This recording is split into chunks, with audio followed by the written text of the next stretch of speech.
Inmediatamente proseguimos con el siguiente ejemplo en el tópico de química. Continuemos. Hola a todos, hoy día vamos a resolver problemas acerca del estado gaseoso, vamos a ver los procesos restringidos y vamos a repasar un poquito acerca de las leyes de los gases ideales. Vamos a ello. Aquí tenemos ejercicios que vienen a estar dados de la CEPREUNI, que es de ciclo 2021-2. Vamos a revisar una parte de estos ejercicios. Por ejemplo, el problema 1, que nos habla de una cantidad fija de gas, o sea, se está conservando, es un proceso isomásico. En esta cantidad fija de gas se cumple que la temperatura es constante. Entonces, si la temperatura es constante, le va a corresponder a la ley de Boyle-Marionet. En esta ley, ¿qué se va a cumplir? Que va a haber una variación de volumen, una variación de presión y la temperatura se va a mantener constante. Por lo tanto, para este problema vamos a emplear nuestra ecuación de gases ideales, pero de forma abreviada, porque la temperatura, repito, va a ser constante. Es un proceso llamado proceso isotérmico. Sabemos por la ley de gases ideales que pavito 1 es igual a pavito 2, ¿verdad? Pero, ¿qué sucede si la temperatura es constante? La temperatura 1 es igual a la temperatura 2. Se van a eliminar y por lo tanto solamente me va a quedar que la presión por el volumen 1 es igual a la presión 2 por el volumen 2, siendo estos dos variables de estado que van a ser inversamente proporcionales. Por lo tanto, la presión inicial solamente nos quedaría reemplazar presión inicial que nos dice que es 1,95 atmósferas multiplicado por su temperatura, por su volumen inicial, que es 15 litros, igual a su presión final, que es la presión en 2, que nos piden hallar por el volumen final, que es 25 litros. Operando y resolviendo de aquí vamos a llegar, yo ya lo tengo resuelto, a que la presión final, la presión en el punto 2, va a ser igual a 1,17 atmósferas. Pero acá hay un detalle, nos dicen calcular la presión final en milímetros de mercurio. Entonces pasamos a milímetros de mercurio. Se sabe, y recordemos esta equivalencia, que la presión atmosférica, para este problema también, es igual a 760 milímetros de mercurio, y eso equivale a una atmósfera de presión. Por lo tanto, esta presión final, que es la presión en 2, va a ser igual a 1,17 por 760, ya que quiero pasarlo a milímetros de mercurio. Con esta equivalencia colocamos que sería 889,2 milímetros de mercurio. ¿Sí? Ahora, si no te acuerdas de esto, ¿por qué igualado a pavito 1 igual a pavito 2? Vamos a repasarlo con la ecuación de gases ideales. Veamos. En la ecuación de gases ideales tenemos una condición inicial y una condición final. ¿Qué se debe cumplir? Este proceso se le llama proceso isomásico, pues la cantidad de masa, la cantidad de moles se mantiene constante. Además de ello, lo que van a cambiar son las demás variables de estado, más conocido mundialmente como pavito 1 igual a pavito 2. Entonces, la presión inicial, presión en 1 por el volumen inicial entre la temperatura va a ser igual a la presión 2 por el volumen 2 entre temperatura 2. ¿Por qué? Porque estamos despejando las moles. Las moles es igual a presión por volumen entre R por la temperatura. Como las moles se van a conservar, entonces presión 1 por volumen 1 entre R por T1 va a ser igual a presión 2 por volumen 2 entre R por T2. Pero la constante es la misma, por eso se le llama constante. Se va y de ahí sale esta ecuación. ¿Sí? Muy bien. Algo que quería comentarles para los siguientes ejercicios. La ley de Charles, el proceso isobárico. En este proceso isobárico se va a cumplir que la presión se mantiene constante. ¿Y qué va a suceder con las demás variables? Las dos variables, el volumen y la temperatura, van a variar directamente proporcional. ¿Por qué? Tenemos otra vez la ley de gases ideales, presión por volumen entre temperatura constante. Si la presión es constante, se elimina este término, presión 1 y presión 2, ya que son iguales. Presión 1 va a ser igual a presión 2. Simplificamos y nos va a quedar que el volumen es a la temperatura inicial, como el volumen final es a la temperatura final, manteniendo una proporcionalidad. ¿Qué quiere decir esto? Que si el volumen aumenta, como vemos en esta gráfica, el volumen al inicio era 0,5, si el volumen aumenta a 2, la temperatura también va a aumentar. de aquí, que es un poquito más de 100 grados, a acá, que es más de 500. ¿Cómo va a aumentar? En la misma proporción. Acá, si el volumen se ha cuatruplicado por 4, la temperatura también tiene que cuatriplicarse. Tiene que multiplicarse por 4. ¿Está bien? Eso se va a cumplir en esta gráfica, no te olvides. Va a haber una recta, una línea recta que nos va a indicar que la presión varía, que la presión es constante mientras el volumen y la temperatura varían de forma directamente proporcional.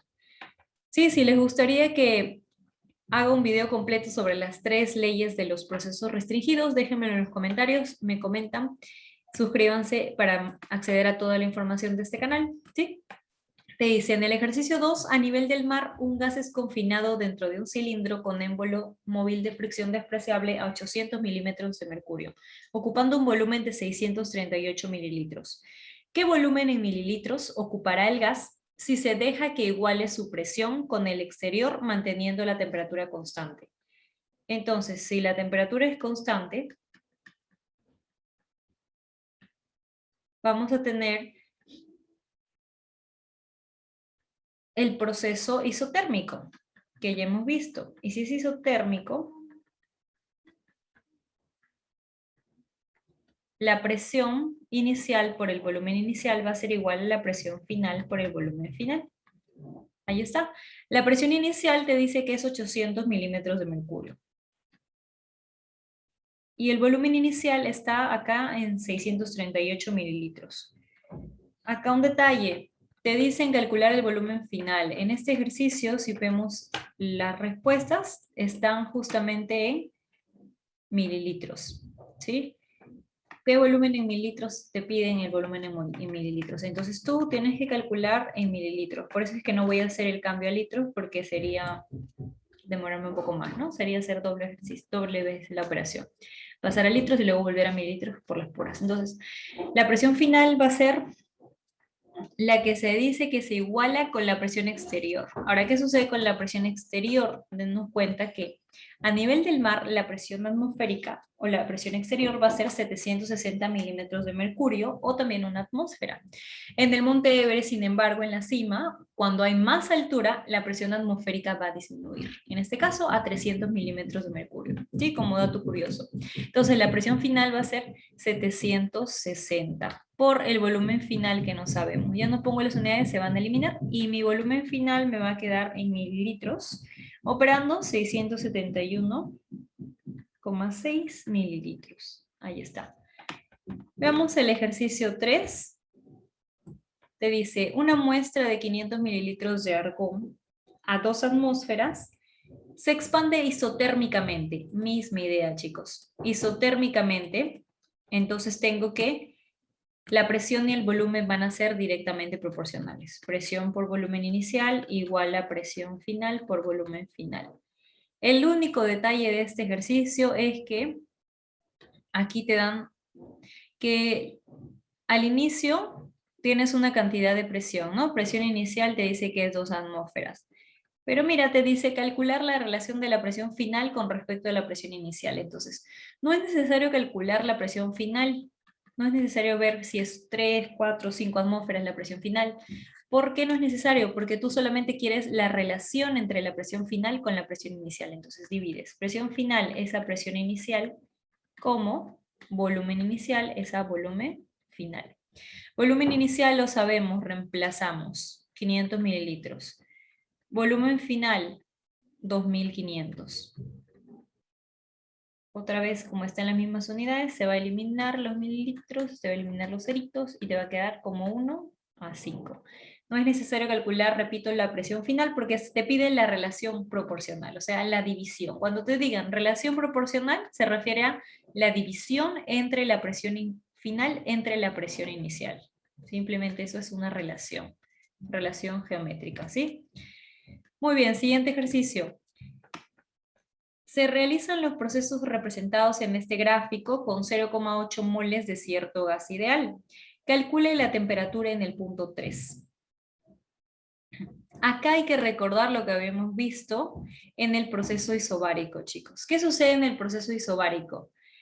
Cuando tenemos esta gráfica donde hay una recta que relaciona los los valores de la variable estado volumen con temperatura, se cumple que es un proceso isobárico, donde el volumen es a la temperatura, esta relación se mantiene constante, es directamente proporcional a la temperatura. Entonces vamos a hacer ello aquí. Tenemos el volumen 1, volumen inicial vamos a marcar como en este punto, vamos a ponerle punto 2. En el estado 2, el volumen inicial va a ser, ahí veo mi gráfica, obsérvala bien, simplemente me sitúo ahí y veo, mira, en el volumen 2, aquí el volumen es 6 litros en el estado 2. ¿Sí? ¿Se ve? 6 litros. Luego, ahí mismo noto que la temperatura inicial en ese estado va a ser 51 grados Celsius. Chicos, como ustedes ya saben, ya han visto mis videos anteriores, acuérdate que la temperatura tenemos que pasarla a grados Kelvin. Entonces vamos a sumarle 273 y nos va a dar 324 grados Kelvin. Ese sería mi volumen inicial. Ahora, ¿qué sucede con las condiciones al final? Al final en el estado 3, porque yo quiero saber la temperatura en el punto 3, entonces en el estado 3, el volumen final va a ser igual por dato a 12 litros y la temperatura precisamente final es la que me piden.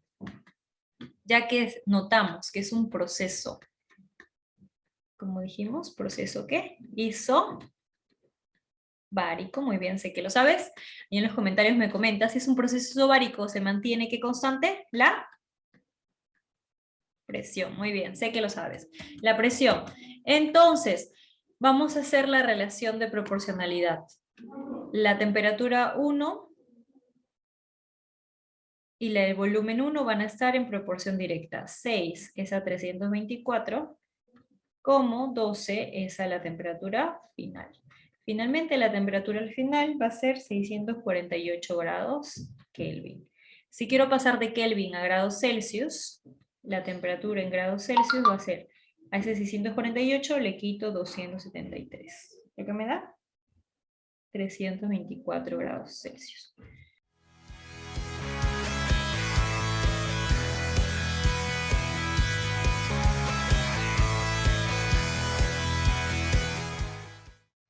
Muy bien, sigamos con el siguiente ejemplo, ejercicio 5. Este ejercicio, chicos, me pareció bastante interesante. De verdad que me demoré un poquito más en este ejercicio que en el resto. Por lo tanto, considero que es un ejercicio muy bueno que quizás venga en examen de admisión. Lo vi bastante como que complicadito al inicio, no me daba cuenta cómo resolverlo. Luego se me prendió el foquito, ¿sí? Entonces, te dice acá, calcule la relación entre la presión en el estado termodinámico 1 y la presión en el estado termodinámico 3. Sabiendo que el volumen 1 es igual a 0,25 veces el volumen 3. ¿Qué vamos a hacer en este ejercicio? Primero que nada, analizar, no solo por su poder de expansión indefinida, sino por la uniformidad y la simplicidad de las leyes que regulan estos cambios. Si tienes alguna duda, aquí todas son válidas. No te olvides darle like, suscríbete y comparte. ¿Sí? Es importante que guíes tus estudios a tu propio ritmo. Aprendamos a organizar nuestro horario para que podamos destinar tiempo a todas las cosas importantes que hacemos en el día. También, chicos, recuerda que tu músculo, así como tú vas al gimnasio, lo ejercitas y vas a hacer deporte, tu mente también es un músculo, como un músculo. Mientras más lo ejercites, mientras más practiques, mientras más lo uses, se va a fortalecer y va a crecer. Recuerda que nuestro cerebro es un órgano maravilloso, tiene la capacidad de aprender y asimismo enseñarse a sí mismo, ¿no? Es ese músculo que no acaba, no se agota, sin embargo, está con nosotros desde toda nuestra vida y tiene mucha capacidad de almacenamiento de información, ¿sí? Cuídense mucho, tengan un bonito fin de semana, conmigo será hasta la próxima, tengan un excelente fin de semana, aprovechen este fin de semana largo.